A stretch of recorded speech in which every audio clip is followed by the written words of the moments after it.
रेखा कुमारी को मैं इस मन से हार्दिक अभिनंदन एवं वंदन करता हूँ।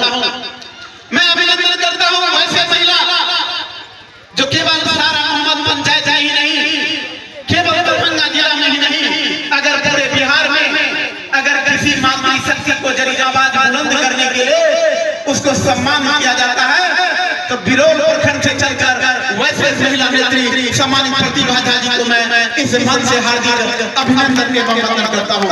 मैं अभिनंदन करता हूँ वैसे जो कहने के लिए जो डॉक्टर है, आप राम जानकी हॉस्पिटल के बारे में आप जानते होंगे, उसके संचालक और जनस्वराज के प्रति अपनी भावना को ओतप्रोत करने वाले माननीय डॉक्टर साहब जगत नारायण नायक जी को मैं इस मन से हार्दिक अभिनंदन के बाद शब्दों को ओतप्रोत करने वाले माननीय नूरुल हुदा जी को मैं इस मन से हार्दिक अभिनंदन करता हूँ। और मैं अभिनंदन करता हूँ वैसे जो नेता नहीं है लेकिन अपनी शिक्षा का अलग अगर दरभंगा में जगाने वाले कोई अगर नेता है, कोई समाज सेवी है तो वह आर के ढासा है, जिसको मैं इस मन से सम्मानित करता हूँ।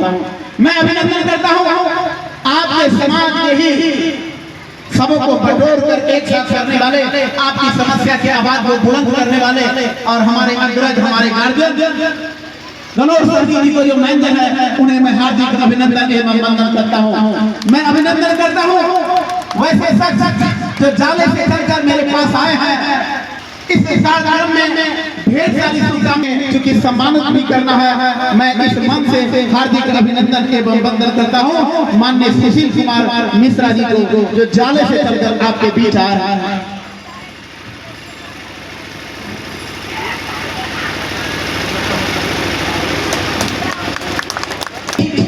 अगर 1000 की संख्या में कभी आपके बीच उपस्थित माताएं बहने हैं, सारे लोग सोशल मीडिया पर प्रशांत किशोर जी के बारे में जानते होंगे। कोई भी ऐसा परिवार नहीं है जो प्रशांत की पूरे भारत वर्ष के जितनी भी पार्टियां है, जितनी भी नेता है, मात्र प्रशांत किशोर जी के आने के बाद बौखलाहट हो चुका है, परेशान हो चुका है कि ऐसे शख्स बिहार की धरती पर पदार्पण किए हैं जिनका उद्देश्य है कि बिहार की बदहाल व्यवस्था को परिवर्तन कर देना। बिहार बदहाल कैसे है उस पर मैं आपका ध्यान आकर्षित करने के लिए मैं 5 मिनट का समय लूंगा। मैं तो चाहता हूं कि मैं बहुत ज्यादा बोलूं, लेकिन अगर ज्यादा बोलेंगे तो हमारे सम्मानित जो पदाधिकारी हैं तो कहेंगे कि ये तो इन्हीं का ऑर्गेनाइज है, बहुत कम महिला समझते होंगे। ठेठ भाषा में बुझा जाए आपके परिवार में आपके पति, आपके बेटा, आपके भतीजा, आपके अगल बगल के लोग बिहार छोड़ करके दिल्ली, कलकत्ता, पंजाब, हरियाणा, गुजरात काम करने के लिए जाते हैं, मजदूरी करने के लिए जाते हैं। 10 से 20 हजार का लोग ये करते हैं और यदि आप स्टेशन पर जाएंगे तो स्टेशन पर 72 सीट बोगी में आता है और उस पर 300 आदमी बैठ के जाता है और दरभंगा में जब पानी उसको नसीब होता है तो जब उतरता नहीं तब तक फ्रेश पानी उसको नहीं मिल पाता। जनस्वराज कर रही है कि जरी छठ के बाद अगर जनस्वराज को मौका मिला, जनस्वराज की अगर सरकार बनी के चोट पर कोई भी भारत में ऐसा नेता नहीं है जो उनके शब्दों को नीचा किए होंगे, लेकिन डंके के चोट पर कहता है कि छठ के बाद वाली जनस्वराज की सरकार बनती है तो आपके परिवार के लोग 10 से 20 हजार की नौकरी के लिए आपको बिहार से बाहर नहीं जाएंगे। क्यों नहीं जाएंगे? उसके पीछे रीजन है। आपके बिहार का टैक्स वह दूसरे स्टेट पे जाया जाता है, बिहार का पैसा दूसरे स्टेट में, और वहां पर रोजगार के लिए कल कारखाने और सारियां गैस भेजेंगे, लेकिन आदत बना दिया लोगों को, जलावन का आदत बना दिया और आज उस गैस की कीमत 1000-1200 रुपया। सारे महिलाएं के पास, बुजुर्गों के पास मोबाइल हाथ में होंगे। आज से 4 साल 5 साल पहले आपके घर के अगल बगल में पान दुकान, किराना दुकान, जनरल स्टोर में भाउचर मिलता था 10 रुपया का, 20 रुपया का, 15 रुपया का। महिलाएं यहाँ जाते थे और कह देते थे कि 20 रुपया का भाउचर करा दीजिए। आज इतनी टैक्स बढ़ा दिया है सरकार, आज उस भाउचर को भराने के लिए आपको 200, 400, 500, 1000 रुपया का सहारा लेना पड़ता है।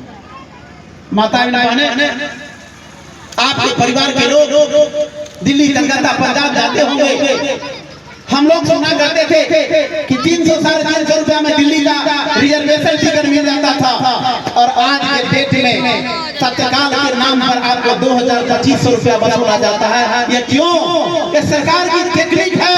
आपके संघ का पैसा वसूल करके उसे जमा किया जाता है और दूसरे प्रदेशों में दिया जाता है। मुझे पता है कि इसमें मैक्सिमम महिला किसी न किसी समूह से जुड़े होंगे। समूह में सारे महिलाएं 10,000, 20,000, 50,000, लाख रुपया लोन लेते हैं। क्या आपको पता है कि कितना इंटरेस्ट लिया जाता है? 18% इंटरेस्ट लिया जाता है, लेकिन आरबीआई कहता है कि उसे 4% पर देना है। जन स्वराज पार्टी कह रही है कि अगर छठ के बाद जन स्वराज की सरकार बनती है तो अभी जो आपको 18% में समूह के द्वारा पैसा मिलता है, वह पैसा समूह के द्वारा मिलेगा, लेकिन 4% पर मिलेगा, यानी कि 10,000 रुपया का। आपके अगल बगल में ढेर सारा विद्यालय है, सरकारी विद्यालय है। एक विद्यालय के टीचर को, सरकारी विद्यालय में टीचर को 60 से 70 हजार रुपया मिलता है, 80,000 रुपया मिलता है। और वहीं पर आपके बगल में प्राइवेट स्कूल होंगे, उसका वेतन 10 से 12,000 रुपया। इसके बाद भी लोगों को प्राइवेट स्कूल पर भरोसा है और सरकारी स्कूल में नहीं जाता। क्यों? क्योंकि सरकार के पास उनकी कनेक्टी नहीं है। कनेक्टी इसलिए नहीं दे सकता है, वो समझते हैं अगर उस टीचर को हम अगर टाइट करेंगे तो 4 महीना के बाद जो इलेक्शन है, सारा मास्टर एक हो जाएगा और इस सरकार के खिलाफ वोट करेगा। इसलिए सरकार कुछ नहीं बोलती है। वो स्कूल में जाए, भर दिन मोबाइल पर देखते रहे, पैर पर कुर्सी पर टांग रख करके ऐसो आराम करे, कोई दिक्कत नहीं। लेकिन जन स्वराज की सरकार आने के बाद उसका दावा है कि छठ के बाद यदि जन स्वराज की सरकार बनती है तो आप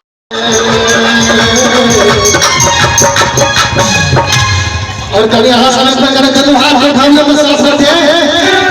ताली बजा बिल्कुल सानी जी के ले आई मेरी चीज आई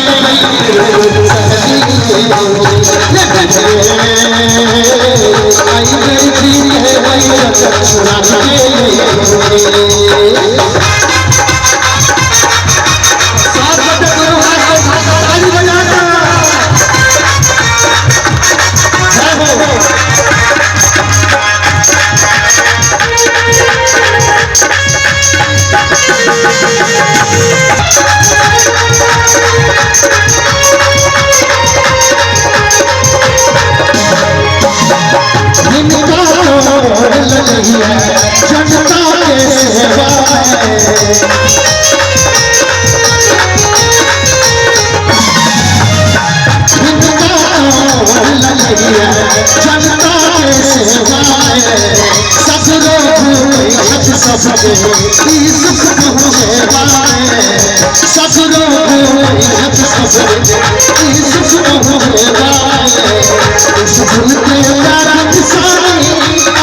सब गोटे जाने आदरणीय बिल्कुल सानी के जनता के सेवा में मन लगे छे ने त कने हमर हाथ उठाइयो त सब गोटे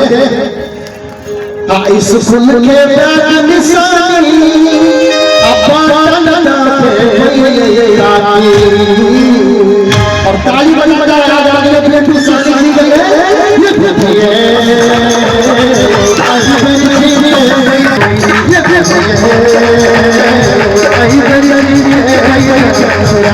ये